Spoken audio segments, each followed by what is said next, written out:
urbanisme.com.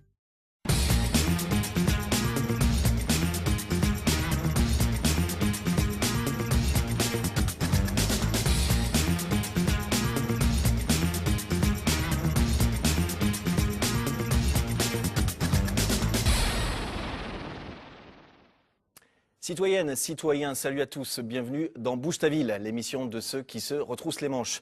Alors qu'est-ce qu'on trouve au menu de ce nouveau numéro? La réponse tout de suite dans le sommaire.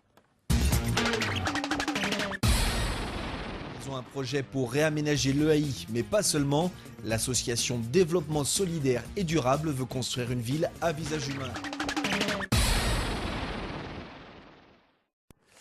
L'assaut de la semaine, c'est développement solidaire et durable. Je reçois son créateur tout de suite, il s'installe tranquillement. Stéphane Canet, bonsoir. Bonsoir. Alors si on reçoit notamment ce soir, c'est qu'au sein de votre association, vous avez un projet ambitieux. C'est le réaménagement donc, du site de l'EAI à Montpellier, l'école d'application de l'infanterie, caserne qui va bientôt fermer. Quel est votre projet concrètement là-dessus ? Alors notre projet s'intitule l'expérimentation de l'agora interactive, donc le jeu de mots avec l'EAI. C'est un projet expérimental qu'on souhaiterait mener, nous, association. Alors après, on développera le pourquoi du comment au niveau de Montpellier. L'idée de ce projet, ça a été de dire, voilà, on veut créer un modèle urbain innovant qui permet aux hommes de se rencontrer, de mettre en commun leurs compétences dans le but de créer une économie de la performance. Et l'idée, c'est vraiment de créer vraiment une nouvelle façon de vivre et de consommer la ville. Ce que vous avez dit, donc on va expliquer, vous êtes urbaniste, vous avez créé une association, vous avez donc 40 hectares à disposition. Quel est votre souhait pour ce site? Qu'est-ce que vous vous dites, tiens, on pourrait faire ça, ça, ça ou ça? Concrètement, ça donne quoi? Déjà, l'idée, ça a été de dire, c'est une chance inouï pour Montpellier, pour la ville, pour la région, de se dire d'avoir un espace aussi grand au sein d'un centre urbain.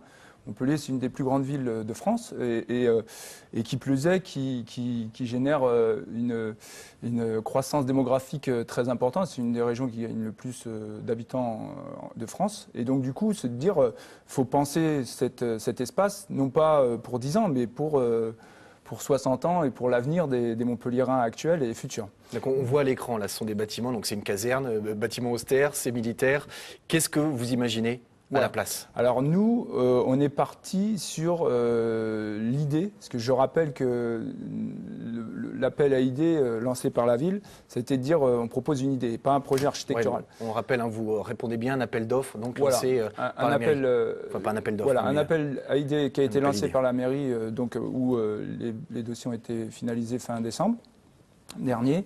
Et donc, on se dit, nous, il faut éviter de consommer trop d'espace. Et donc, l'urbanisme ne soit pas, dirige le fonctionnement urbain de la ville. Et il faut essayer d'optimiser au mieux l'espace. C'est-à-dire, alors que vous imaginez quoi? Des espaces verts, des buildings, je ne sais pas, des crèches Alors nous, l'idée, avant de parler du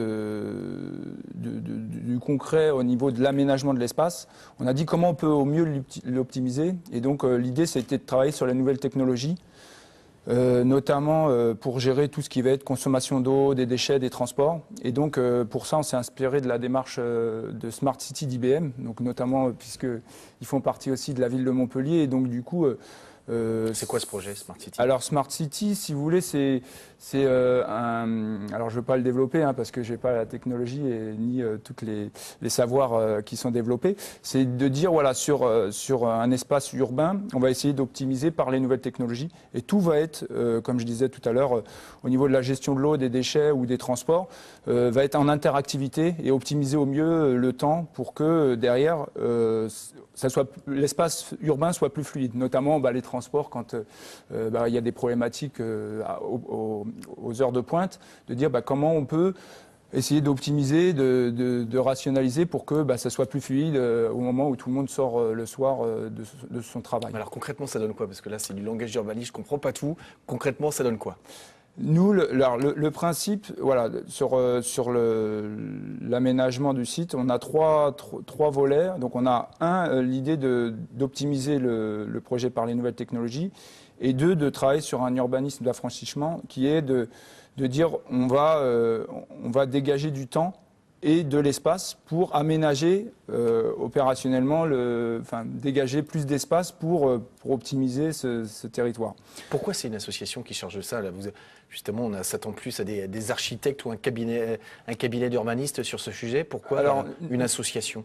L'association, parce que voilà, nous on travaille sur un concept qui est DSD, donc c'est le concept de l'association, c'est de dire comment on peut mieux vivre par l'intelligence collective, c'est-à-dire que on essaye de dire on n'a pas une compétence, mais tout le monde a des compétences, et d'essayer de travailler à l'échelle des quartiers, à l'échelle d'une ville, à l'échelle d'un territoire, de se dire voilà, on peut travailler tous collectivement à réfléchir à des nouveaux modes de vie qui peuvent être. Alors on s'inspire, puisque si on reprendra l'historique de l'ASSO tout à l'heure, peut-être qu'on en parlera, c'est de dire voilà, on a optimisé au mieux les compétences universitaires dans un premier temps, et de dire comment on peut réfléchir avec eux à avoir des nouveaux modèles qui sont créés. Donc on s'est inspiré aussi de modèles en Allemagne sur les écoquartiers. Donc les principes d'écoquartier, c'est de dire comment on peut travailler et vivre dans un même endroit en prenant en compte l'aspect économique, l'aspect social, et pas uniquement d'avoir juste un logement. Donc c'est pas qu'une affaire de spécialistes. Un citoyen lambda, je sais que vous travaillez par exemple avec des associations d'handicapés, il a son mot à dire sur l'aménagement d'un territoire, par exemple comme celui de l'EAI. L'idée, c'était ça, c'était de dire, nous, on apporte, on veut, par les nouvelles technologies et les principes des principes HQE qui respectent l'environnement, de dire, il faut associer tout le monde au territoire. C'est pas, le projet de l'EAI, franchement, c'est même pas une décision politique, c'est de dire, pourquoi ce serait un architecte qui imposerait un projet, alors que tout le monde a des besoins, tout le monde a des idées intéressantes, et on dit pourquoi ne pas associer les associations du quartier Croix d'Argent qui concernent l'EAI, et pourquoi pas les autres quartiers aussi, pourquoi pas les publics jeunes qui ont des idées, pourquoi pas les publics handicapés qui aussi vont avoir un mot à dire, et donc de dire pourquoi pas les entreprises aussi, de dire finalement tout le monde peut travailler à la ville sur un projet de ville durable, et donc c'est pour ça qu'on essaie de fédérer un peu ce collectif. Je sais que votre mot d'ordre, c'est de créer un nouveau modèle de société, remettre l'homme au centre de la ville. Est-ce que c'est pas un peu utopique? Non, parce que je vous dis non, parce que ça existe dans d'autres pays qui travaillent déjà sur des économies de la performance. Tout simplement, il existe aussi des pôles de compétitivité, par exemple en France. Alors forcément, on s'inspire de ce qui existe, et c'est très... Le problème en France, c'est que c'est très sectorisé, et du coup, c'est très technique, parce qu'on va l'appliquer sur l'eau, on va l'appliquer au domaine par exemple, des énergies, etc. Donc là, ça va être vraiment des chercheurs.